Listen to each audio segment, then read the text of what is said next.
Look around our towns and cities. What do you see? Towering buildings, glass, steel reaching for the sky, endless roads, a gray web humming with traffic, pavements, car parks, where once a meadow bloomed or a small woodland stood. For so long, the story of our growth has been one of conquest over nature. Each small loss, added together, has created a vast problem, a silent crisis. We've created incredible places to live, work, and connect, but often forgotten we are part of nature. What if development could mean restoration? Imagine every new building, road, and school actively doing more good for nature. It's called biodiversity net gain, a revolution for our planet. So what is biodiversity net gain, or BNG as you'll hear it called? Let's break it down. Biodiversity is the amazing variety of life, from microscopic fungi to giant oaks, birds, insects, mammals, and fish. Net gain means ending up with more than we started. Any new development must leave the environment measurably better. In England, law now asks most developments to deliver at least 10% more biodiversity than before. Think of it as nature points. If a site starts at 100, the developer must finish at 110. It's not about token trees. It's about real habitat improvements. Wildflower meadows, ponds, green corridors. BNG ensures measurable, lasting habitat gain, not just promises. It asks a simple question. How can we leave nature better than we found it? For robins, hedgehogs, bees, and wildflowers. BNG embeds nature into the foundations of planning.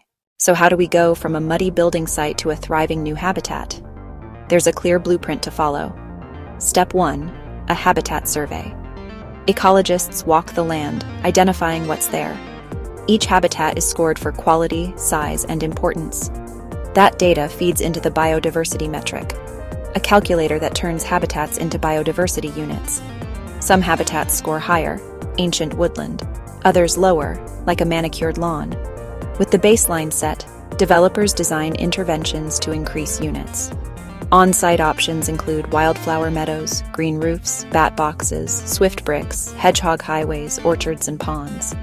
Each positive action adds biodiversity units, lifting the score toward the 10% target. If space is limited, developers can invest off-site, buying biodiversity units via a marketplace to fund larger restoration. Crucially, new habitats must be legally secured and managed for typically 30 years, a genuine long-term commitment that ensures gains aren't temporary but allowed to mature and truly flourish. The obvious winners are our wild neighbors. More flowers, more ponds, more habitat. Bees, hoverflies, and hedgerow birds get what they need to thrive. BNG also creates healthier, greener places for people, reducing flooding, improving air quality, boosting mental health. These green spaces become outdoor gyms, classrooms, and community hubs. Nature helps fight climate change. Trees sequester carbon, wetlands soak up heavy rainfall. Plants filter pollutants and cool cities, making neighborhoods more resilient and beautiful. Above all, BNG creates pride, a living landscape where people and wildlife flourish together. BNG isn't without challenges. Measurement is complex and delivery can fall short without long-term care. It's a new policy that will require learning and vigilance. The metric simplifies a complex reality. How do you capture the value of a gnarled old oak in a single number? We must avoid replacing irreplaceable, complex habitats with simple, sterile substitutes. The real test is delivering and managing these habitats, not just drawing them on a plan. Long-term monitoring and enforcement over 30 years needs resources and commitment from local authorities. Off-site offsets are flexible, but we shouldn't strip nature from towns and send the benefit far away. Treat 10% as a floor, not a ceiling. Encourage developers to aim higher. BNG is already changing projects across the UK and beyond. Take new housing developments.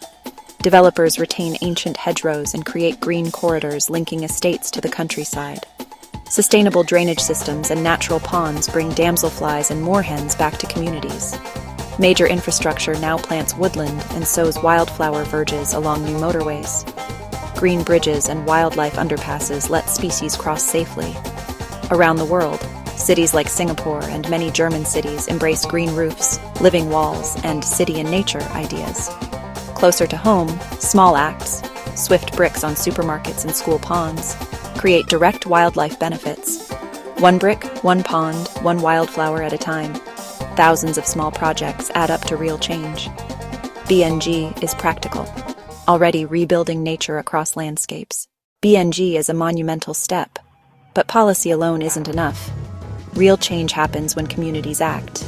Your patch, a garden, balcony, or window box, can become a tiny nature reserve. Plant nectar-rich flowers for bees, leave a log pile, install nest boxes, or create a hedgehog highway.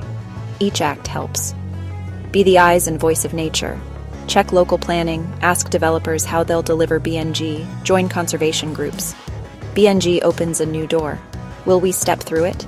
Let's roll up our sleeves and rebuild our precious natural world. If this helped, share this video and spread the word. Together we can build a greener future.